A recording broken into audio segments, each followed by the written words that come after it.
MTN. Everywhere.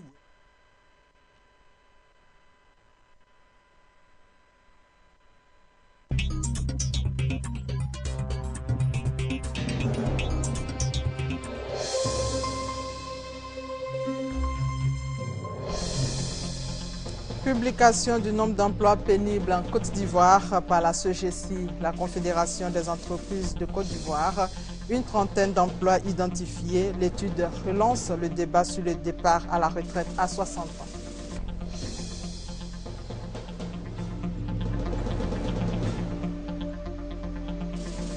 Clôture réunion annuelle sur la planification des activités de lutte contre le paludisme en Afrique de l'Ouest.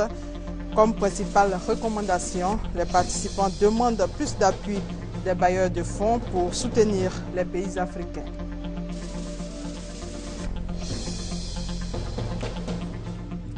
Et puis un Somalien arrêté en Italie pour viol et séquestration de migrants. Et vous allez le voir tout à l'heure dans votre journal. Bienvenue à tous. Comment financer la recherche et comment financer l'agriculture? Pour répondre à ces deux préoccupations, un invité pour votre Dimanche Magazine, Dr Pierre Aka Aïman, directeur exécutif du Fonds interprofessionnel pour la recherche et le conseil agricole FIRCA, que nous allons recevoir tout à l'heure. Mais avant, feuilletons quelques pages du journal. Commençons déjà par la Confédération des entreprises de Côte d'Ivoire qui a publié récemment les résultats d'une étude qu'elle a diligentée sur les emplois pénibles en Côte d'Ivoire. Une trentaine d'emplois ont été identifiés. Cette étude relance le débat sur le départ à la retraite à 60 ans. Les détails avec Francis Boifo. Sont considérés emplois pénibles selon l'étude diligentée par la Confédération des entreprises de Côte d'Ivoire les activités dont la réalisation exige beaucoup d'efforts physiques et intellectuels et qui affectent la santé des ouvriers, employés et cadres des structures publiques et privées. Toujours selon l'étude, la proportion des emplois exposés dans l'agroalimentaire et agro-industriel est de 82,63%. L'industrie textile et la cimenterie sont concernées à 85,40%. Tandis que l'industrie métallurgique est à 80,76%. Quant à la production et la distribution d'électricité, elle est touchée à 77,59%. Au total, la Confédération des entreprises de Côte d'Ivoire a identifié une trentaine d'emplois jugés pénibles. Ce sont par exemple les métiers d'électricien usine, laboratin, ouvrier agricole, chargeur, cariste, gardiennage, électromécanicien et sage-femme. L'étude sur les emplois pénibles vise à analyser autrement le décret instituant l'âge de la retraite à 60 ans. Nous, on n'est pas des législateurs, mais nous, on va sensibiliser le gouvernement sur ces travaux pénibles de manière à ce qu'on puisse assouplir la loi. C'est-à-dire que certaines personnes ne peuvent pas continuer à travailler jusqu'à 60 ans. Si les travaux sont pénibles, ça veut dire qu'ils peuvent arrêter à 57 ans, à 55 ans, etc. Les résultats de l'étude sur les emplois pénibles publiés par le patronat ivoirien relancent la question du départ à la retraite à 60 ans. Le conseil municipal de Toumoudi, engagé dans la lutte contre le chômage des jeunes, il se propose d'insérer environ 200 jeunes dans des métiers divers. La mairie, à l'appui du PGDEC, projet d'emploi jeunes et de développement des compétences. Les deux structures viennent de lancer une opération de recensement des jeunes. Objectif, connaître le profil et les projets des concernés pour mieux les orienter. Les détails avec Léon Bro. Jaurès, gérant de cabine téléphonique diplômé du baccalauréat. À Toumoudi, dans la région du Bélier, au centre de la Côte d'Ivoire, où il est réduit à cette activité, ses efforts pour s'insérer dans la vie active se sont révélés vains. C'est le cas de beaucoup d'autres jeunes. Moi, je ne travaille pas. Actuellement, je suis à la recherche d'un emploi. On aide les gens à vendre les cahiers. Bon, comme la vente des cahiers est passée, donc on est à la maison en train de gérer la cabine pour avoir de quoi en manger. Face à la montée du chômage, la mairie de Toumoudi développe des solutions. À l'affiche, une séance d'information des jeunes sur les opportunités d'emploi offertes par le PGDEC, projet d'emploi jeunes et de développement des compétences. Les conditions pour obtenir des emplois temporaires ou durables, des stages tant pour diplômés que pour personnes non qualifiées sont passées en revue. Objectif, amener les jeunes à se faire identifier pour bénéficier du PGDEC. Pendant les élections, chaque équipe a pris un engagement pour 5 ans par rapport à la population. Et dans ces engagements, nous avons dit la priorité numéro 1, c'est l'emploi des jeunes. En lançant cette opération d'identification, la mairie de Toumoudi a offert du matériel informatique. Il s'agit de sécuriser les données et favoriser le succès de l'opération qui vise à terme à insérer 300 jeunes avec l'appui financier conjoint du PGDEC et de la mairie de Toumoudi. La mairie de Treichville apporte son soutien aux élèves de la commune. Elle a remis plus de 2000 prises en charge scolaires à ces élèves qui manquent de moyens pour s'acquitter de leurs frais de scolarité. Serge Gangomen et Herman Niamien. Ils sont encore nombreux, les élèves dont les parents manquent de moyens financiers pour assurer leur scolarité. Parmi ces élèves, ceux de la commune de Treichville. J'avais un ami au moins qui n'avait pas les moyens pour payer sa scolarité. Le montant de la scolarité était vraiment excessif. Nous avons besoin des prises en charge par rapport aux scolarités. Parce que ce n'est pas tous les parents d'élèves qui ont les moyens. C'est donc pour soulager ces élèves et leurs parents que le maire Albert François Michia et son conseil municipal leur offrent ces prises en charge scolaires. Une aide d'une valeur de 100 millions de francs CFA. Nous avons commencé avec 20 millions, nous en sommes à 100 millions. Et si on totalise, ce sont près de 1,2 milliard que nous avons consacrés aux prises en charge scolaires. Nous le faisons parce que nous nous sommes rendus compte très tôt que nos parents d'élèves avaient besoin d'un soutien pour scolariser leurs enfants, d'un soutien pour permettre à leurs enfants d'accéder à un droit, le droit à l'éducation. Et c'est un geste que nous faisons depuis des années et nous espérons que les enfants pourront mériter ce sacrifice que le conseil municipal fait. Le geste du maire est salué par Mme Koulibaly, directrice régionale de l'éducation nationale, les parents d'élèves et les élèves eux-mêmes. Cet acte de solidarité de la mairie de Treichville est à sa 15e édition. Et ce sont plus de 100 000 élèves qui ont pu être formés à travers cette initiative de 98 à ce jour. La 16e conférence du Golfe de Guinée sur le gaz a pris fin. La rencontre a été marquée par plusieurs décisions, notamment la formation de l'élite pour renforcer le développement de la production gazière dans la région. Mais avant, l'État de Côte d'Ivoire a signé un contrat de partage de production avec une société pétrolière, nous dit Mamadou Kwasi. La 16e conférence du Golfe de Guinée sur le gaz a pris fin avec la décision de la mise sur pied d'un plan directeur pour le développement du gaz dans cette partie du monde.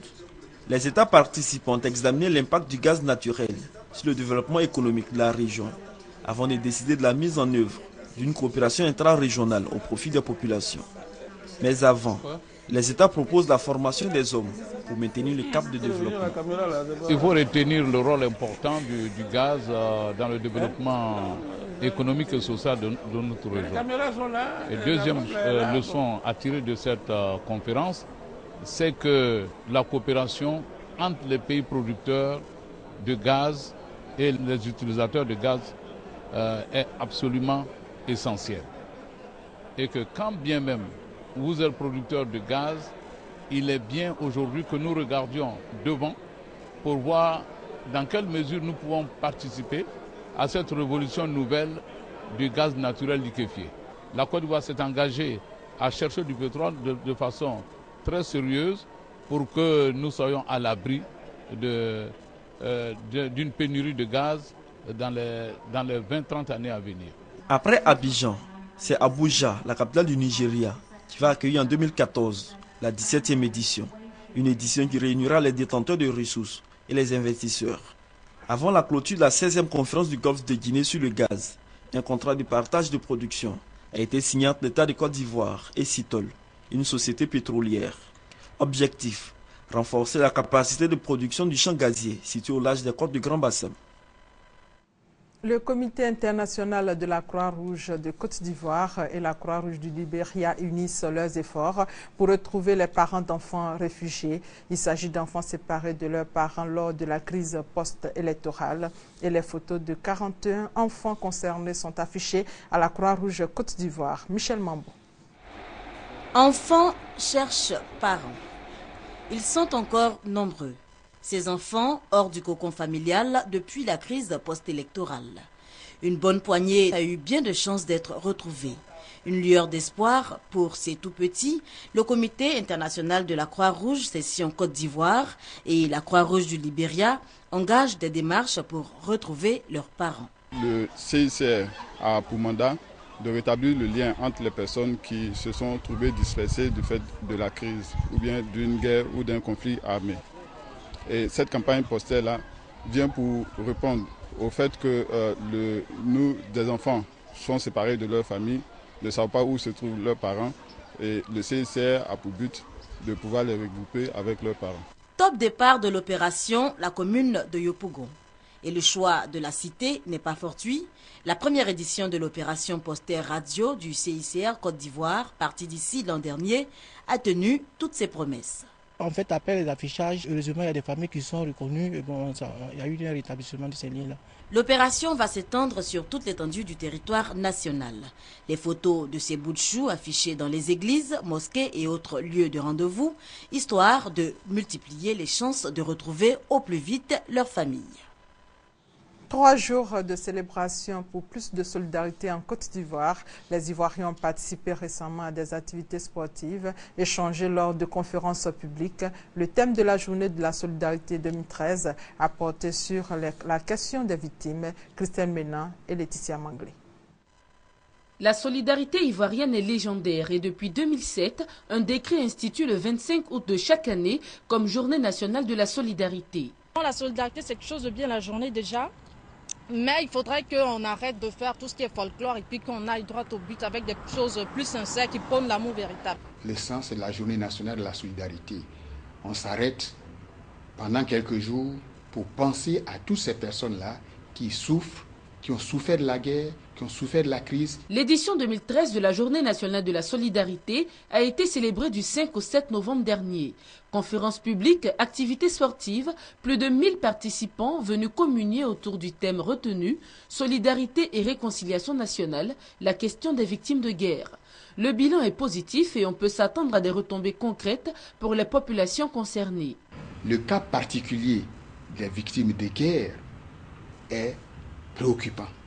Et c'est en cela qu'une action sera menée pour les dédommager de tout ce qu'ils ont perdu au cours de cette crise-là. Seconde étape et innovation de cette journée, édition 2013. Le Salon national de la solidarité Agir Expo qui se déroulera à la Kestab au plateau du 11 au 13 novembre prochain. Ce salon permettra au ministère d'offrir à ses partenaires-là un cadre pour présenter au grand public et à la communauté aussi bien nationale qu'internationale leurs activités en matière de solidarité et de cohésion sociale. En plus de mieux connaître les associations et organisations humanitaires, les populations pourront bénéficier sur place de consultations juridiques, médicales et psychologiques gratuites. Des experts présents aussi pour conseiller les porteurs de micro-projets. La paix et la cohésion sociale désormais de retour à Baobli, village situé à 10 km de Diokoué sur l'axe Diokoué-Moin. Une cérémonie de réconciliation initiée par le préfet de région a permis de réconcilier autochtones et allogènes qui ont manqué le 21 octobre dernier de s'affronter. Léon Bro. La paix désormais de retour à Baoubli, localité à 10 km de Diokoué sur l'axe Diokoué-Man. Les allogènes ont accédé aux exigences des autochtones pour enterrer la hache de guerre. Un mouton, 4 poulets et 2 boubous blancs, auxquels s'ajoutent 2 litres d'huile traditionnelle. Le tout pour exorciser l'humiliation qu'ont subi ceux des fils du village de la part des allogènes selon la tradition guérée. Des engagements à cultiver le pardon et la tolérance sont également pris par les deux parties sous le contrôle de l'initiateur de cette cérémonie de réconciliation, le préfet de la région du Guémon. Vous êtes obligés d'entretenir de bonnes relations. Je ne voudrais plus entendre que tel membre de communauté a commis tel acte. Sinon, les fauteurs de troubles, les auteurs de crimes et délits seront poursuivis et sanctionnés. Alors, ne demandez plus, dans ces conditions-là, l'intervention du préfet. Cette cérémonie de réconciliation est l'aboutissement de la médiation conjointement menée par le corps préfectoral et la chefferie traditionnelle de Dieukoui à la suite d'un incident entre populations de Baoubli. Les faits remontent à la nuit du 20 au 21 octobre dernier. Cette nuit-là, des dozos en faction sur la route Baoubli-Diaouin ont déshabillé un jeune guerrier pour avoir porté une tenue dozo. Fort heureusement, la représaille des autochtones guerriers sur les halogènes n'a pu avoir lieu. Le préfet a aussitôt dépêché la gendarmerie et le sous-préfet de Dieukoui pour amener le calme entre les deux parties en conflit. Et dans le domaine de la santé, les coordonnateurs nationaux des programmes de lutte contre le paludisme en Afrique de l'Ouest étaient récemment en conclave à Abidjan. Il s'est agi pour les participants de faire le bilan des activités de lutte contre le paludisme dans chaque pays. Reportage Emmanuel. Le paludisme, première cause de consultation et d'hospitalisation dans les formations sanitaires en Côte d'Ivoire. Toutes les tranches d'âge et les deux sexes sont concernés. Les femmes enceintes et les enfants de moins de 5 ans sont les grandes victimes. À travers le pays, environ 3,5 millions d'enfants de moins de 5 ans et plus d'1 million de femmes enceintes sont exposées à cette maladie.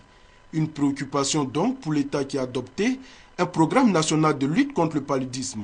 Il vise à accroître jusqu'à 60% l'utilisation de moustiquaires imprégnés. Mais à ce jour, seulement 3% d'enfants de moins de 5 ans dorment sous une moustiquaire imprégnée, ce qui rend difficile les actions de l'État. La plupart de nos parents refusent encore de dormir sous des moustiquaires. Il y a encore des maisons où il y a des pneus abandonnés. Il y a encore des maisons où on ne nettoie pas autour des habitations, où il y a des eaux stagnantes. Si ce travail n'est pas fait, il est bien évident que la distribution de moustiquaires ou de médicaments seuls ne suffiront pas à venir à bout du paludisme. La maladie touche tous les pays d'Afrique subsaharienne. Chaque région se bat comme elle peut pour faire reculer cette pandémie. En Afrique de l'Ouest, de nombreuses actions sont entreprises. Présent donc à Abidjan du 4 au 8 novembre pour faire le bilan des actions menées dans chaque pays, il a été constaté des avancées notables dans certains pays, mais aussi des difficultés dans d'autres. La Côte d'Ivoire, elle, fait partie des bons élèves. La Côte d'Ivoire fait partie de ces 4 pays qui ont mis en œuvre les feux de route et qui ont pu respecter les conditions des feux de route. Et que tout ce que nous avons planifié au niveau de la Côte d'Ivoire, nous avons pu exécuter à 80% des activités, comme le Bénin, le Nigeria, le Sénégal, et le Niger, qui ont pu aussi exécuter les activités à 80%. Il faut dire aussi que les autres pays ont exécuté les activités à entre 60 et 70%. Seulement que 2 pays qui sont entre 40 et 50% pour des problèmes de décaissement. À l'issue de cette rencontre, les participants recommandent aux bailleurs de fonds d'appuyer davantage les pays dans l'approvisionnement de médicaments et de moustiquaires imprégnés pour prévenir et traiter le paludisme de façon correcte et adéquate. Quel avenir pour les radios de proximité en Côte d'Ivoire? Comment pourraient-elles contribuer à la promotion des droits de l'homme en Côte d'Ivoire? Autant de questions qui ont fait l'objet d'échanges entre animateurs et directeurs de radios de proximité ivoiriennes, nous dit Laetitia Mangui. Yopougon, ce samedi matin, il est 8h30. Marcel Tansiar, animateur radio, a pour mission ce matin-là d'optimiser le réveil de ses auditeurs. Mission échouée, pourrait-on dire, pour cet agent de radio de proximité. Une coupure d'électricité survient alors qu'il est en pleine émission. C'est bien dommage, c'est récurrent dans la zone. Si on avait un peu plus de moyens, puisque on a engagé maintes fois des dossiers auprès des autorités locales, rien n'y fit jusque-là pour nous soutenir. Donc, on fait avec les coupures intempestives d'électricité. Le cas de cette radio n'est pas isolé. Plus d'une 50aine de radios de proximité, autrement appelées radios privées non commerciales, travaillent dans des conditions difficiles. Vraiment, nous besoin de rester un émetteur. Et puis vraiment, si on peut avoir un boucle électrogène et puis un stabilisateur, pour pas qu'on puisse avoir les coupures de courant. Pour y remédier, l'Union des radios de proximité de Côte d'Ivoire, URPCI, organise sa 6e assemblée générale. D'autres points, notamment la contribution des radios de proximité au respect des droits de l'homme, ont été abordés au cours de cette réunion. Aujourd'hui, nous sommes en train de sceller des partenariats avec des organisations internationales qui vont nous aider à équiper les radios. Cela a déjà commencé. Certaines radios ont commencé déjà à être équipées par notre canal. Il y a le Fonds de soutien et de développement de la presse qui nous soutient parce que nous montons des dossiers régulièrement chaque année. Donc aujourd'hui, nous avons équipé 58 radios. Une assemblée générale qui verra à son terme l'élection d'un nouveau président à la tête de l'URPCI. Cette première édition du déjeuner de l'intégration africaine organisée par l'Union des ressortissants des États membres de la CEDEAO, thème débattu pendant ce déjeuner, la contribution des ressortissants des États membres de la CEDEAO à la paix et à la réconciliation. Le point avec Abou Sanogo. Les ressortissants des 15 États membres de la CEDEAO en Côte d'Ivoire apportent leur soutien au processus de paix, de cohésion sociale et de réconciliation nationale en Côte d'Ivoire. Ils l'ont signifié au cours du lancement de la première édition du déjeuner de l'intégration africaine organisé par l'Union des ressortissants des États membres de la CEDEAO, en abrégé UREM-CEDEAO Côte d'Ivoire, sur le thème « Contribution des ressortissants des États membres de la CEDEAO à la paix et à la réconciliation en Côte d'Ivoire ». Cette union se veut un instrument au service de l'intégration sous-régionale capable d'œuvrer au bien-être social, culturel et économique des différentes communautés. Pourquoi ce déjeuner ? C'est pour rapprocher les différents peuples, pour échanger, pour fraterniser, pour essayer d'avoir une vision commune en phase avec celle du président en exercice de la CEDEAO. Nous avons besoin aussi d'être structurés pour lutter efficacement contre par exemple les trafics transfrontaliers des enfants. Les communautés de la CEDEAO devraient tout faire pour que le vivre ensemble soit une réalité. L'Union des ressortissants des États membres de la CEDEAO compte organiser un meeting le samedi 16 novembre prochain à Koumassi, à la place Inch'Allah. Elle annonce sa présence dans la région du Gbeke à l'occasion de la visite d'État du président de la République Alassane Ouattara, président en exercice de la CEDEAO. La Côte d'Ivoire rend hommage à deux grands hommes. Le mercredi 6 novembre dernier, le ministre des Sports Alain Loboyon a décoré à titre posthume l'abbé Pierre-Michel Pango et Monseigneur Pierre-Marie Coty à titre exceptionnel. Tous deux auteurs-compositeurs de la musique de l'abidjanaise, l'hymne national de la Côte d'Ivoire. Regardez. La Côte d'Ivoire rend hommage à deux grands hommes, Monseigneur Pierre-Marie Coty et feu l'abbé Pierre-Michel Pango, tous deux co-auteurs-compositeurs de l'hymne national de Côte d'Ivoire, l'abidjanaise. Ils ont été décorés lors d'une cérémonie marquant le 20e anniversaire du rappel à Dieu de Pierre-Michel Pango. Cette décoration qui traduit la reconnaissance de tout un peuple à ses fils qui ont mérité de la patrie. Le cœur reconnaissant vous charge de dire à Monsieur le Président de la République toute notre gratitude. Aujourd'hui, je suis très émue et surtout très heureuse qu'au moins l'État et la nation aient reconnu ce qu'a fait l'abbé Pango et surtout Monseigneur Coty. Pour Alain Michel Loboyon, ministre de la promotion de la jeunesse, des sports et loisirs, représentant le chef de l'État, l'hommage trouve tout son sens. Il faut rendre gloire à Dieu d'abord et puis il faut se dire que à un moment donné de la vie de la nation, il faut être reconnaissant. Ils n'ont jamais été décorés par l'ordre national. C'est chose faite aujourd'hui et c'est un ouf de soulagement pour nous autres. Une cérémonie chargée d'émotions qui a pris fin par une interprétation solennelle de l'abidjanaise reprise par la gendarmerie nationale.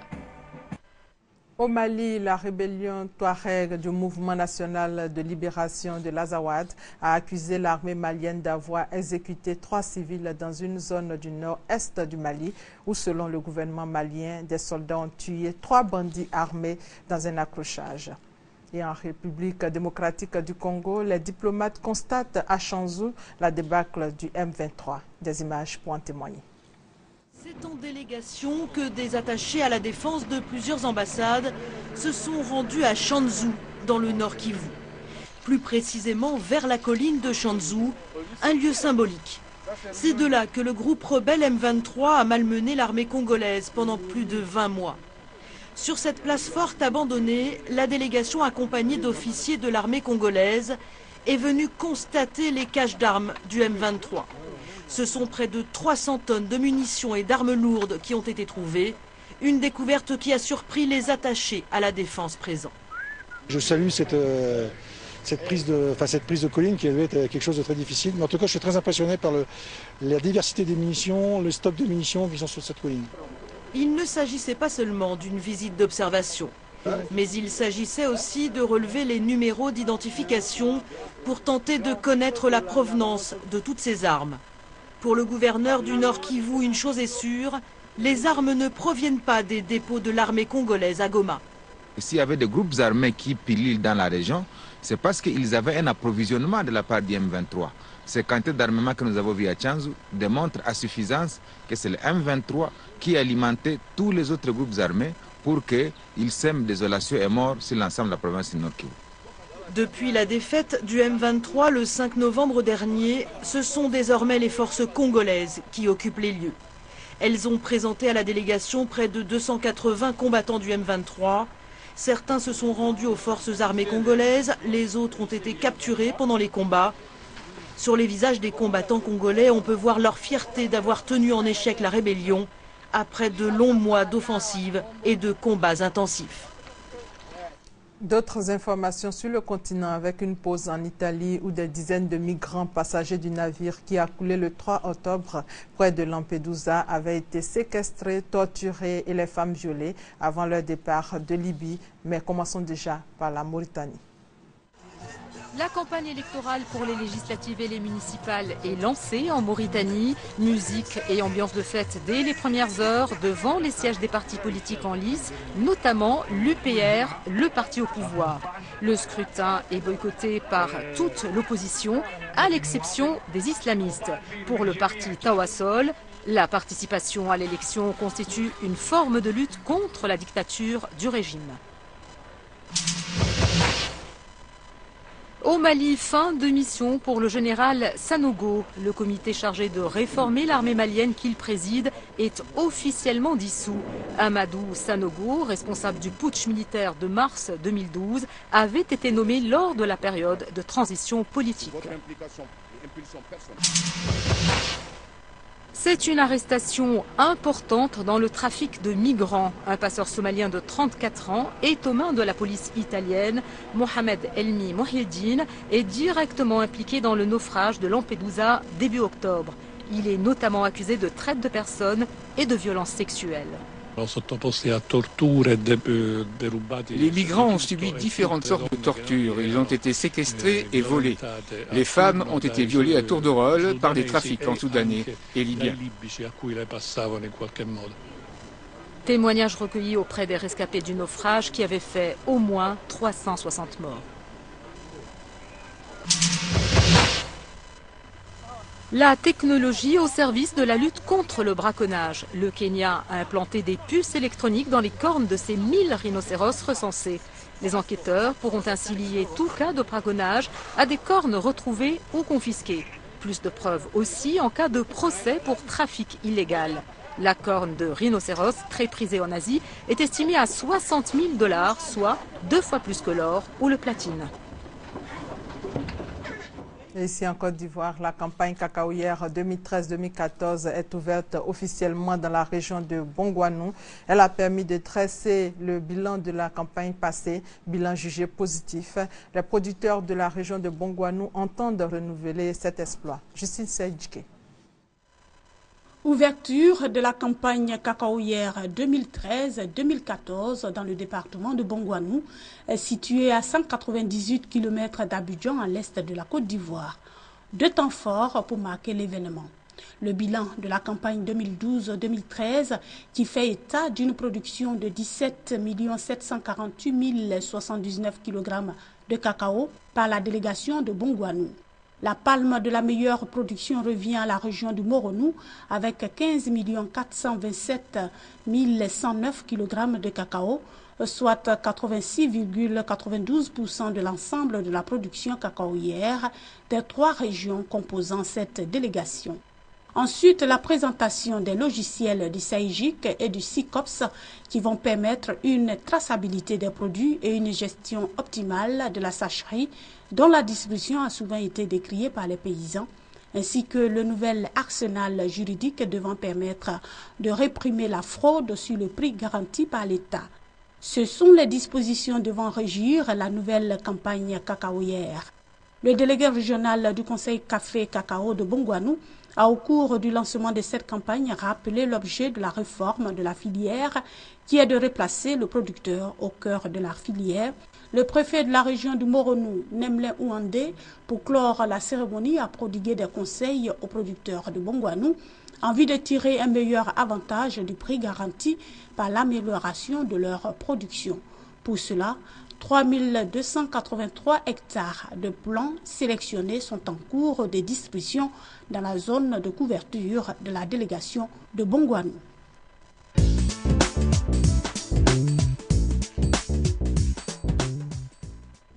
Le financement de la recherche et de l'agriculture en Côte d'Ivoire au centre de votre Dimanche Magazine. Et pour en parler, un invité, Dr Pierre Akaïman, directeur exécutif du Fonds interprofessionnel pour la recherche et le conseil agricole.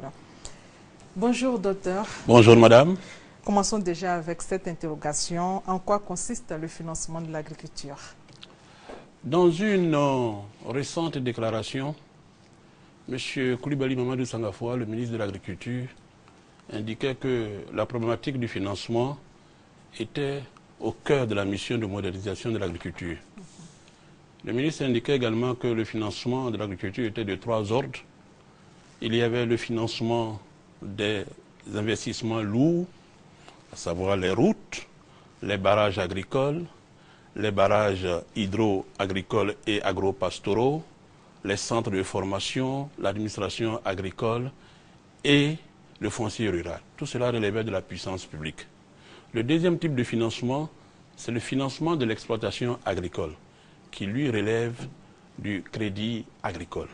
Il y a également aussi un troisième type de financement, qui est le financement de la fourniture de services aux producteurs et à leurs organisations professionnelles.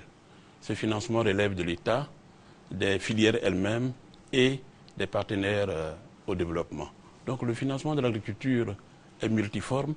Il y a plusieurs acteurs, aussi bien publics que privés.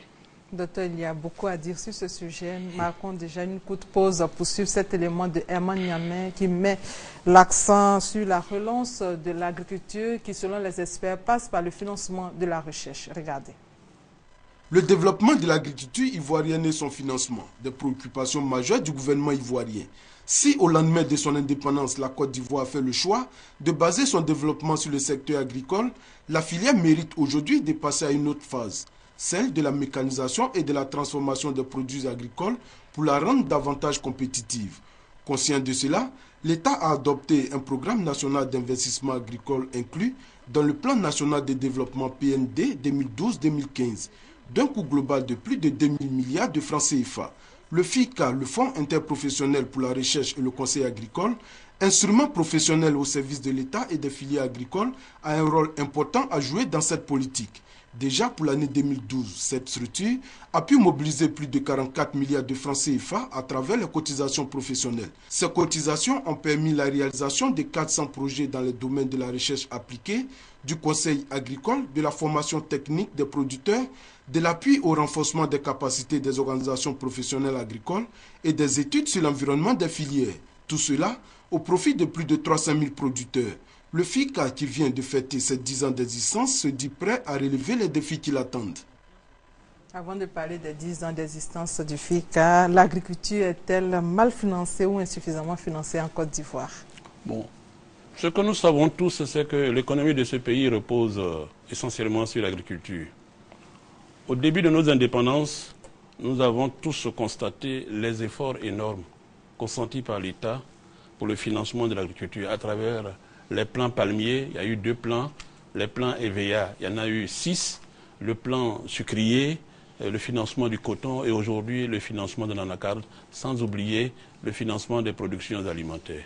Mais depuis les années 80, il faut le dire, il y a eu la détérioration des termes de l'échange, il y a eu les programmes d'ajustement structurel qui ont abouti à la privatisation du secteur agro-industriel et plus près de nous, la crise socio-politique.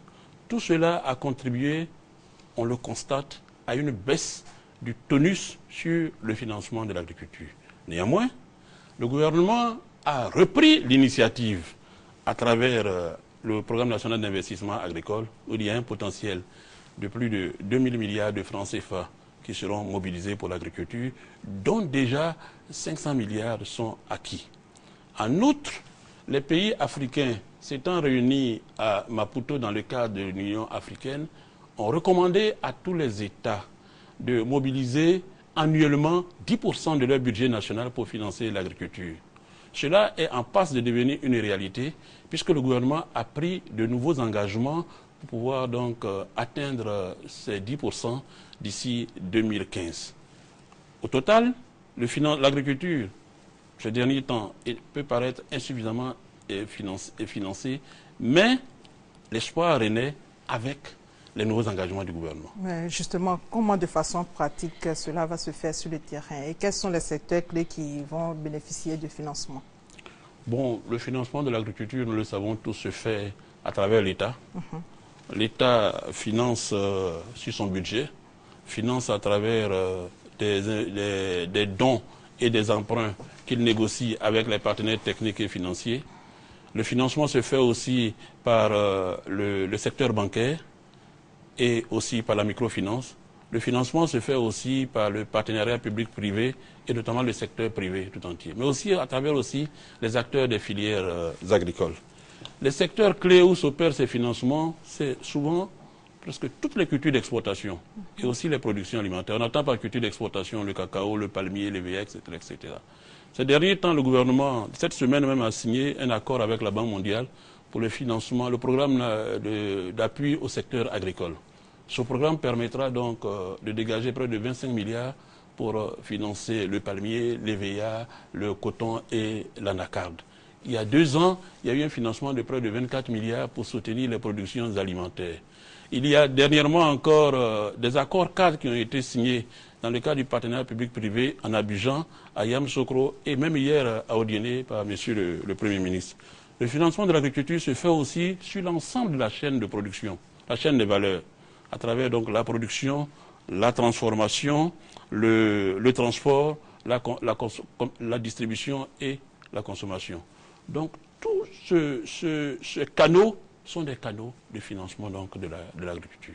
Nous allons donc parler maintenant de cette célébration des 10 ans du FICA. Quel bilan peut-on en tirer? Bon, ce qu'on peut dire, c'est que en 1992, l'État a procédé à une profonde restructuration de ses services agricoles. Cette restructuration a abouti à la création de l'ANADER en 1994 et à la création du Centre national de recherche agronomique en 1998. Mais l'État et la profession agricole ont constaté qu'il y avait quand même un certain nombre de contraintes qui n'étaient pas encore levées. Parmi ces contraintes, il y avait un dysfonctionnement du financement de la recherche, il y avait une indisponibilité de ressources pour financer le conseil agricole, il y avait des conflits latents et persistants au sein des filières agricoles pour les services à rendre aux producteurs, mais il y avait également aussi un manque de solidarité au sein des filières et entre les filières. Il y a un dialogue qui a été engagé entre les pouvoirs publics et la profession agricole. C'est ce dialogue qui a abouti à la création du Fonds interprofessionnel pour la recherche et le conseil agricole, le FIRCA. Le FIRCA a 2 missions. La première mission, c'est de mobiliser des ressources. La deuxième mission, c'est de financer des programmes qui touchent un segment particulier. Ce sont ces programmes qui concernent donc la génération de technologies à travers la recherche agronomique, le transfert et la diffusion des technologies dans le milieu à travers le conseil agricole et la professionnalisation des acteurs à travers la formation technique des producteurs et le renforcement des capacités de leurs organisations professionnelles. Au total, c'est 56 milliards qui ont été mobilisés sur 10 ans. Donc 44 milliards proviennent des filières agricoles elles-mêmes.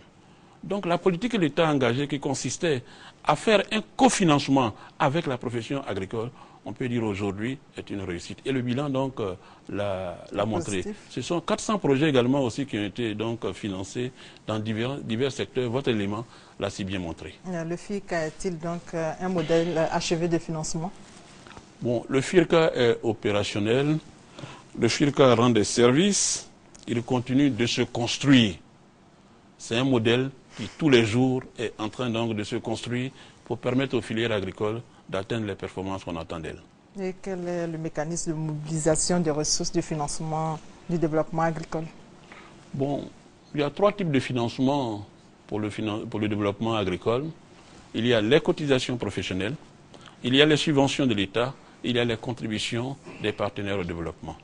Selon la source, le mécanisme est différent. Pour ce qui concerne les cotisations professionnelles, donc les ressources venant des filières, le mécanisme est essentiellement la concertation. Cette concertation permet donc de fixer des taux de cotisation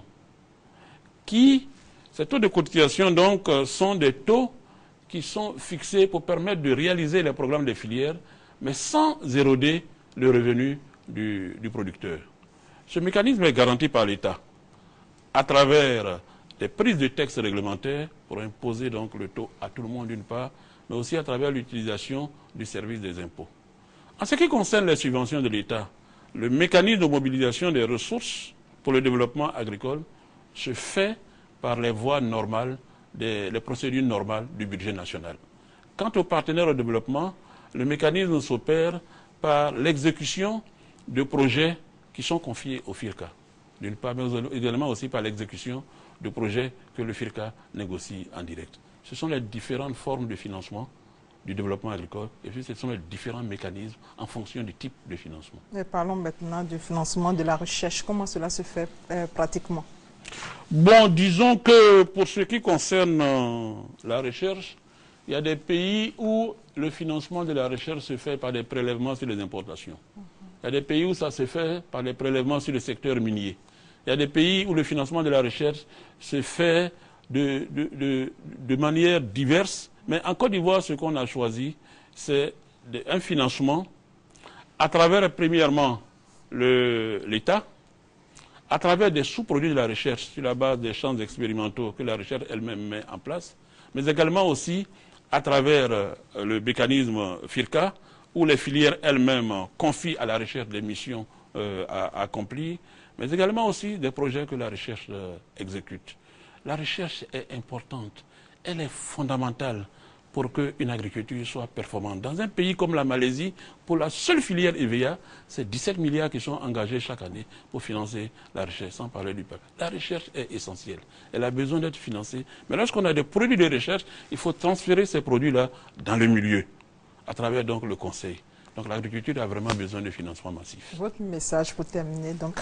Bon, pour terminer, je voudrais dire que l'agriculture, c'est plus de 30% du produit intérieur brut, c'est 70% des recettes d'exportation, c'est 66% des emplois. L'agriculture est et restera longtemps encore un gisement d'emplois pour faire face aux plus grands défis de notre pays, à savoir mettre les jeunes au travail. L'agriculture est incontournable aux objectifs de réduction de la pauvreté et de prospérité partagée, à cause de son importance économique considérable et de son impact sur la pauvreté. C'est pourquoi l'agriculture doit bénéficier de financements massifs pour une transformation de la vie des populations qui en vivent et qui sont souvent parmi les plus vulnérables dans notre pays, notamment les femmes. Le gouvernement s'est engagé à mobiliser des ressources financières conséquentes pour soutenir l'agriculture ivoirienne. Les acteurs des filières agricoles ont été mobilisés hier pour permettre à l'agriculture ivoirienne d'atteindre les performances qu'elle connaît aujourd'hui. Ces acteurs des filières sont disponibles pour pouvoir continuer le travail. Et je crois que ces acteurs seront prêts demain encore pour agir. Je vous remercie. Merci Dr Pierre Aka Aïma d'être venu sur notre plateau. Je rappelle que vous êtes le directeur exécutif du Fonds interprofessionnel pour la recherche et le conseil agricole. Et nous avons échangé sur le financement de la recherche et de l'agriculture en Côte d'Ivoire. C'est la fin de cette édition. Merci de votre fidélité.